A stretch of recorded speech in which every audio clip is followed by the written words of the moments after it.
மாத சங்கடஹர சதுர்த்தியை முன்னிட்டு திருவள்ளூர் அடுத்த திருப்பந்தியூரில் உள்ள பழமையான கோவிலான செல்வ விநாயகர் 11,108 லட்டு அலங்காரத்தால் பக்தர்களுக்கு காட்சியளித்தார்.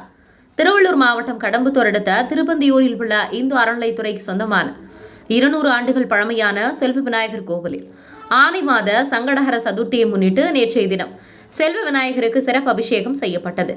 முக்கிய நாளான சங்கட சதுர்த்தி தினத்தை முன்னிட்டு இன்று செல்வ விநாயகருக்கு 11,108 லட்டு அலங்கரிக்கப்பட்டு விநாயகர் பக்தர்களுக்கு காட்சியளித்தார். லட்டுகளால் விநாயகர் அலங்காரம் செய்யப்பட்டு காட்சியளிப்பதை திருப்பந்தியூர் சுற்றியுள்ள கிராம மக்கள் ஏராளமானோர் குடும்பமாக வருகை தந்து விநாயகரை தரிசனம் செய்து வருகின்றனர். அதைத் தொடர்ந்து இன்று காலை பொதுமக்களுக்கு பிரசாதம் வழங்கப்பட்டது. மதியம் அன்னதானம் வழங்கப்பட உள்ளது. அதைத் தொடர்ந்து விநாயகருக்கு சிறப்பு அபிஷேகம் நடைபெற்ற பின்னர் அலங்காரம் செய்யப்பட்ட லட்டுகள் பிரித்து கிராமத்தில் உள்ள அனைத்து குடும்பங்களுக்கும் அளிக்கப்பட உள்ளது.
Okay.